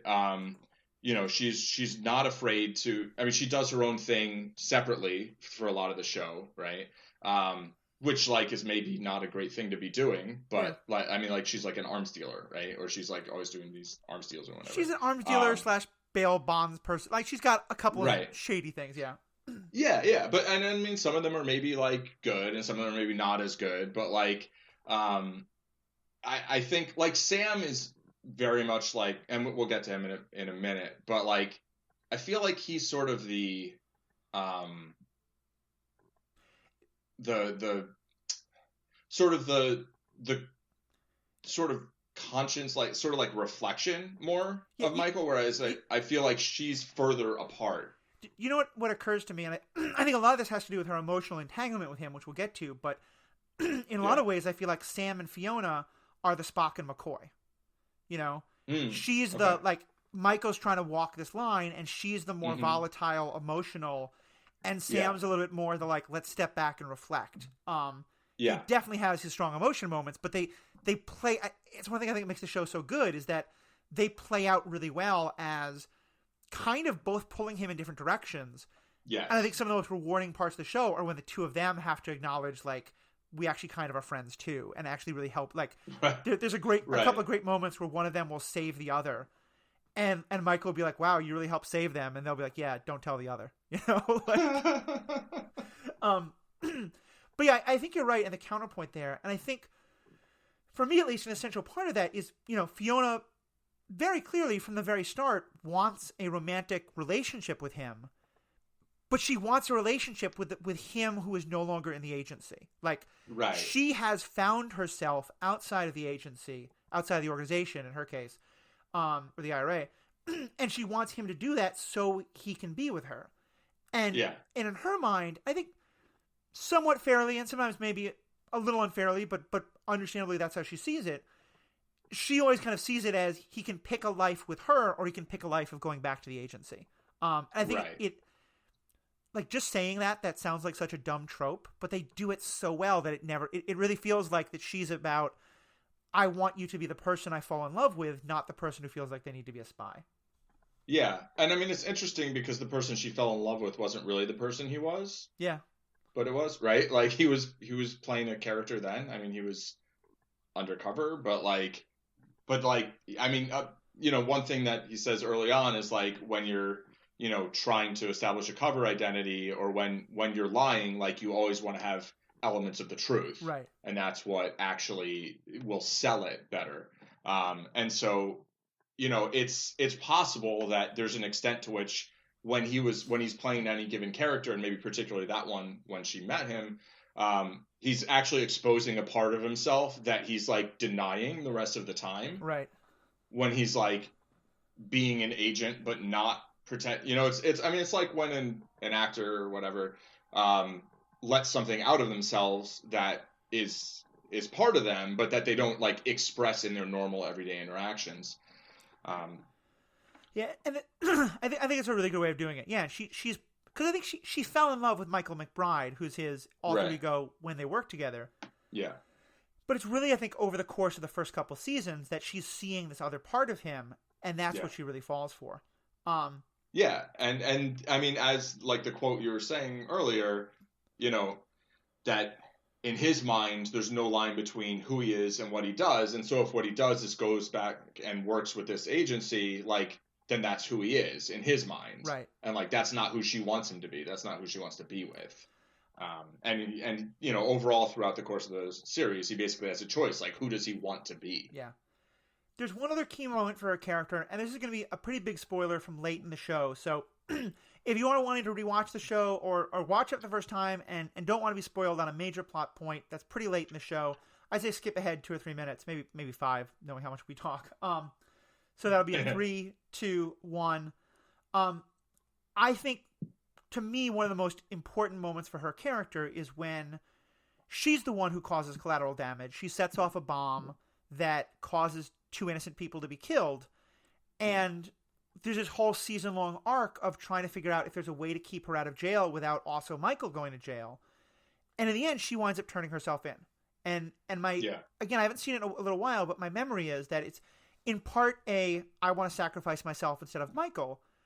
But it's also in part because she really does feel the guilt of what she did, you know, that, and she really feels like I did this thing wrong. I was trying to do a good thing and I think I needed to do it, but there was collateral damage and I can't just say the ends justify the means. I have to face accountability for what I did here. Yeah. And I mean, she feels that she's the person who was supposed to be arrested for that. She's the person who's supposed to, you know, turn herself in, not him take credit for something that he didn't do. And, you know, I mean, I think at some point there's a line like, you know, where's the line? And then he's like, with Fiona, there is no line. And then she basically doesn't want him to go and do whatever certain things. Right.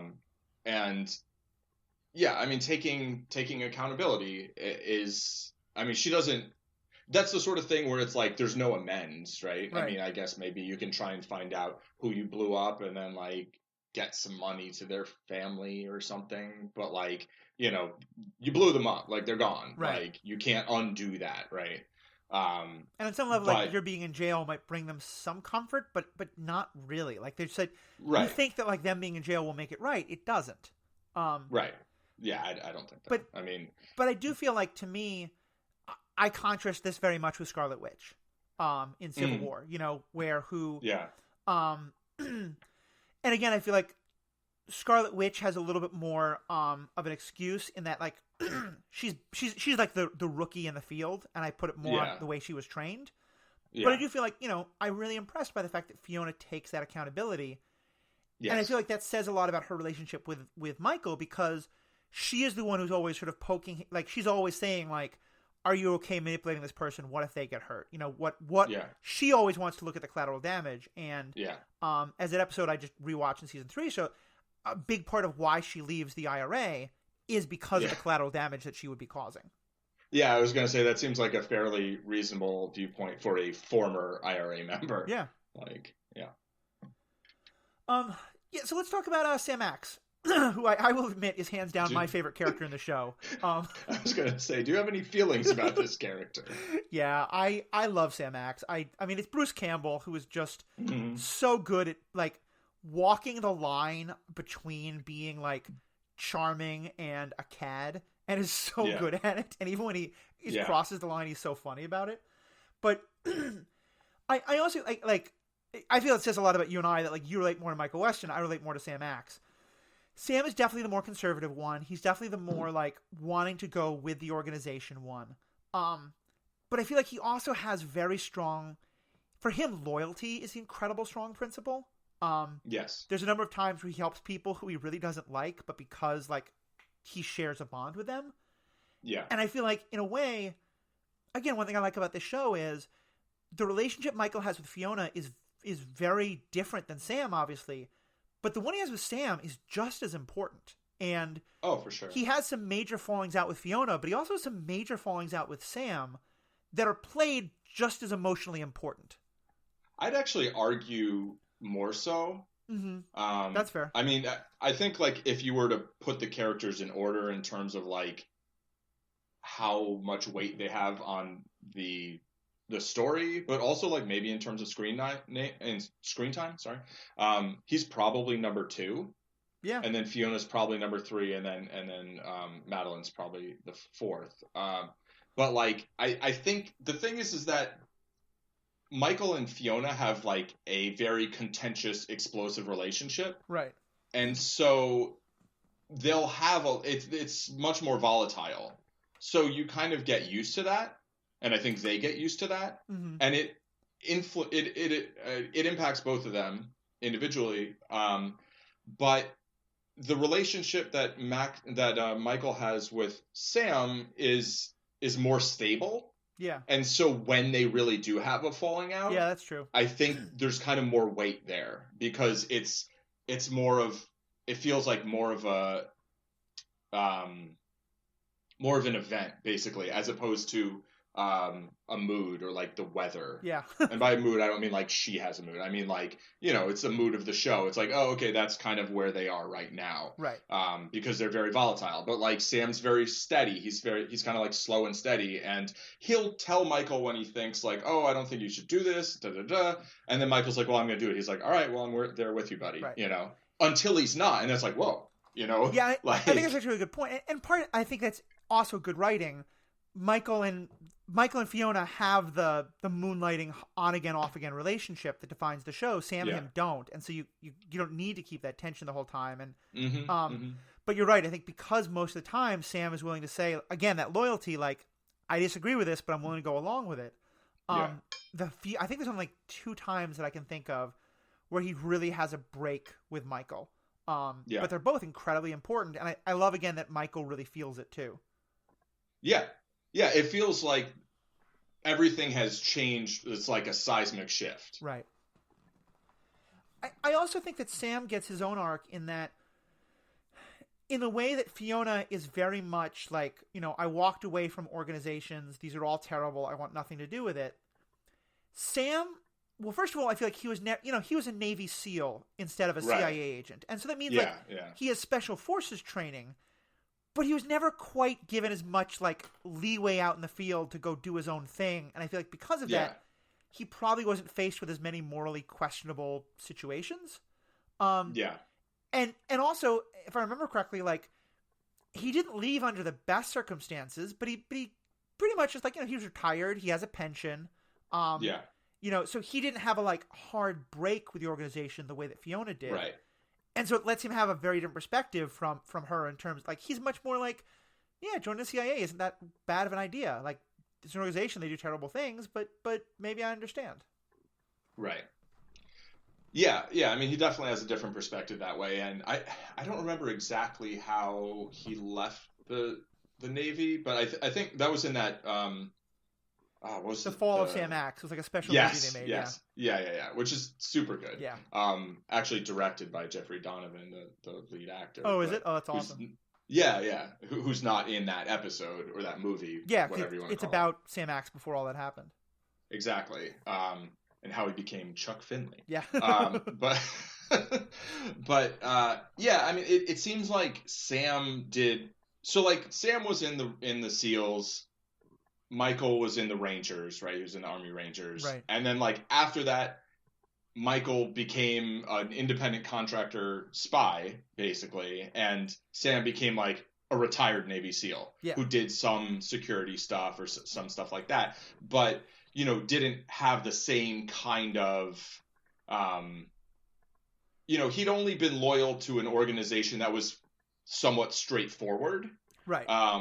Right. I mean, like I'd say that the military is more straightforward than, the intelligence agencies. So, he might not, he doesn't have quite the same inside look at the CIA as Michael does. But, he's kind of like, if, if the mission fits, let's do it. And if not, well, you're my buddy, so like I'll do it, unless it's like really bad, like really something I'm against.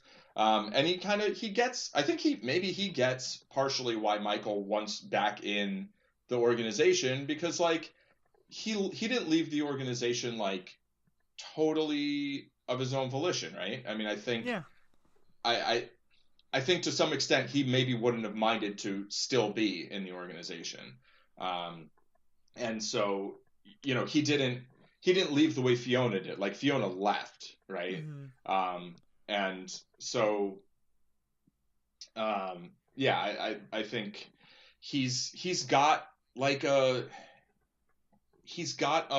sort of a compass of his own, but he also trusts his friends, or his friends specifically, and he's not following orders there, but he's backing him up. Well, especially even if I think it's not his first choice of way to go about things. In some ways, when we meet him, he's kind of like, he's not immoral by any means, but he's kind of amoral. Like he's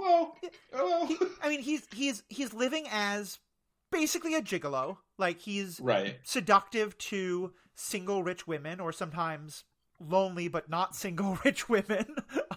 Exactly. And lives off of them.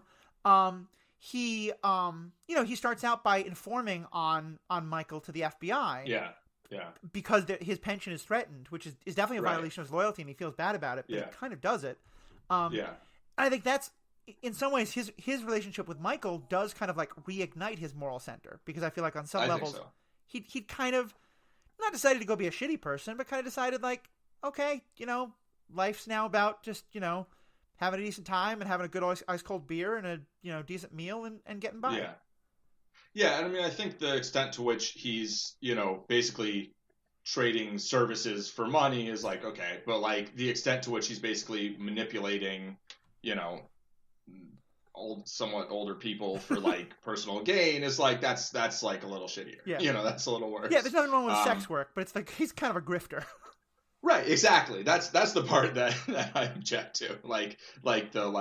If he's like basically preying on their emotions as opposed to just like a more straight up I mean, I will say that there are a number of women in Miami who apparently have a number of nice cars that they either purchase for him or allow him to use, that Michael then has to destroy to various ideas. And it's a hilarious running gag of the show. It's true. And I think actually as the show goes on, he's more with one particular woman that he has more of a kind of an honest relationship with, even if it is like, she's rich and he's not rich, and he's like, he gets sort of material benefit from the relationship. It's like, it's actually a relationship as opposed to he's like conning her. Yeah. So I think in a way he kind of becomes a sort of better, more thoughtful person through the course of the show. One of the relationships I think that they don't push, but is slowly developed over the show, which I really appreciate, is the relationship between Madeline and Sam. And Sam is clearly older than Michael, and I think he's close in age to Madeline. They never establish any real flirtation between the two of them. I think in part because for Sam that's so clearly off limits. Like he at one point has a real issue with someone who dates his ex-wife like years after he left his ex-wife. But that she does become a real friend to him and he to her, and it's nice the way that they influence each other, and she also is sort of a real conscious to him in I think some really good ways. In part, sometimes saying like, look, you've got to go help my son, no matter what you think. But other times saying like, look, my son's being an idiot. You need to tell him that. Right. Yeah. And I mean, while like a lot of it does revolve kind of around Michael, it does reinforce that like these characters are people who have lives outside of just whatever Michael's doing. And because I mean, they all do. And I mean, this is kind of how a lot of shows are built. The show very clearly has a main character, and the other characters sort of inform us about that character, and serve certain roles in like plot wise, right? But they do, I think, have having the other characters interact. I mean, we've already talked about Sam and Fiona, which is fairly contentious, but then and Fiona's often talking to Fiona's like actually actively trying to get his mom more in his life a lot of the time, I think, to his chagrin, but like probably to his betterment too.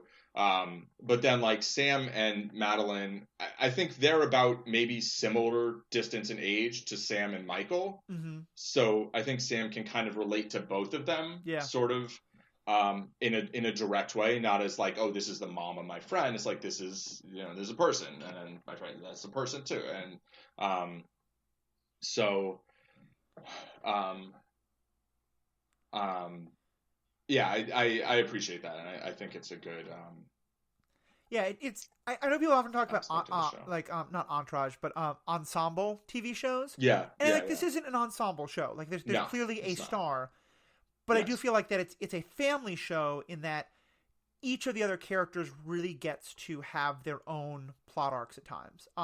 Yes. And it's funny, I keep going back to this as an example because maybe it's because I can romanticize it because I haven't seen it in a while.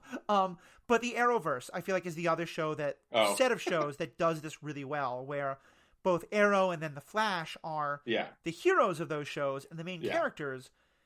But all the characters get their own plot arcs, and they all hold each other accountable in important ways, and they all have that found family dynamic. Yes. Yeah, I think it's actually quite similar in terms of structure that way. And, I mean, each of those shows are named after a character, right? Right. I mean, except for the, like, Legends of Tomorrow. But, so they're clearly about that character first, but then everyone around them is so important. And in Burn Notice, it's like, well, the Burn Notice clearly refers to Michael's Burn Notice. Right. And, it he's starts the narrator off with, of the show. Like, I'm Michael Weston. I used to be a spy, or my name is Michael Weston.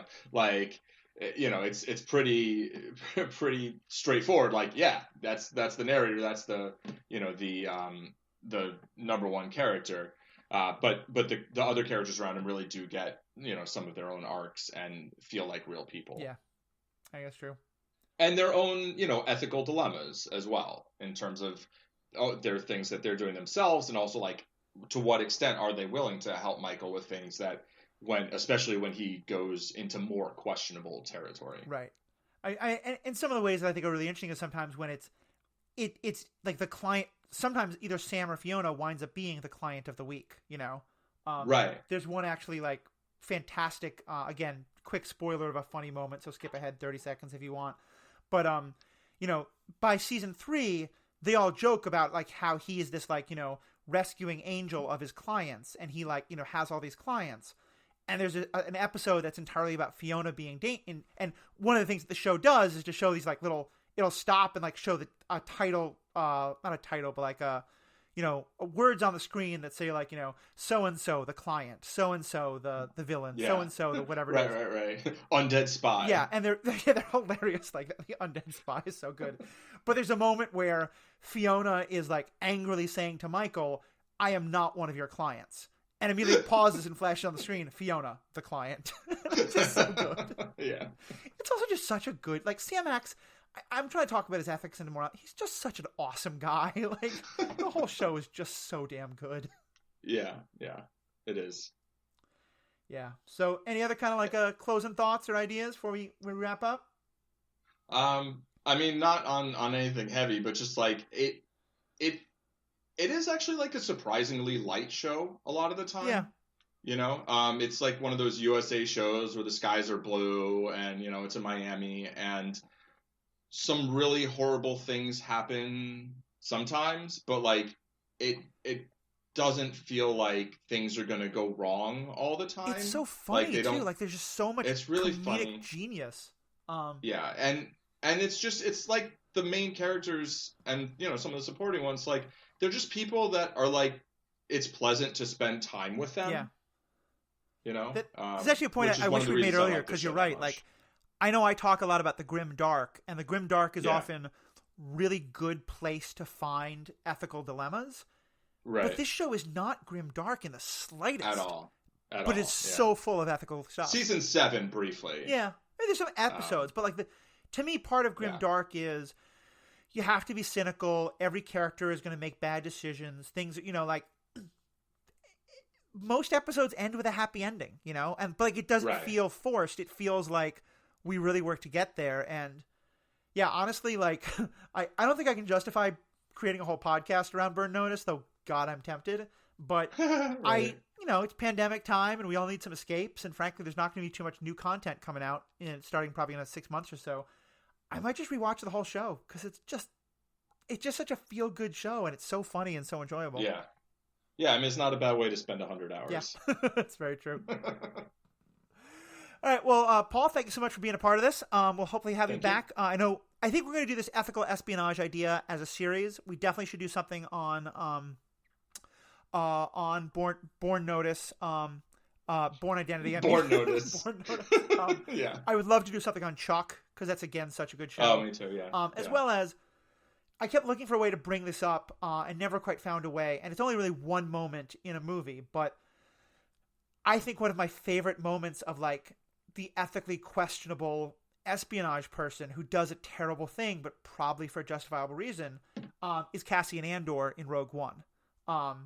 Who, when gathering information that's going to lead to figuring out how to blow up the Death Star, is in a situation where, again, spoilers for Rogue One if you haven't seen that, Right, but he's in a situation where he can't escape with this guy who is with him, and if the guy who is with him gets caught, he will almost certainly be killed, but also will maybe turn on him or maybe like just be tortured into giving up information that'll ruin everything. So Cassian just shoots him. Like, yeah. And clearly he's a little haunted by it, but he's also like, that's what I had to do. And it's just, I always think of that as one more of those moments of like, yeah, like Cassian isn't a starfighter pilot. He's a secret agent. And even something like the Rebellion in Star Wars, you sometimes need secret agents to do ethically difficult things. So Yeah. this is a topic we're going to respond to a lot more, I think. Yep. He does a lot worse though as Felix Gallardo in Narcos Mexico. Yes, that's also true. He's a great actor as well. Well, so for you folks, our listeners, thank you always for listening. Love to hear what you're thinking. You can find us at Superhero Ethics on both Facebook and Twitter. You can also email us, superheroethics@gmail.com. We'd love to have you be a part of these conversations. These are great shows that raise a lot of interesting questions and movies. What's your take on ethical espionage? How do you feel about a Bond or a Bourne or a Michael Weston or Chuck? I should also say that friend of the podcast, Dave Robertson, who was recently on this show to discuss the ethics of Picard, he and I believe his wife have just started a new podcast all about Bond and the Bond movies. And so I'm going to be, I'll post a link to that. It's a great podcast. Folks should definitely check that out. But Paul, thank you again so much. Please contact us if you have any thoughts, and especially please leave us a review. It would be a great way to help more people know about the show, get the word out, tell us what you think of the show, tell other people what you think about the show. That's how we can grow the audience. So thank you, Paul. Thank you to our audience, and everybody have a great day.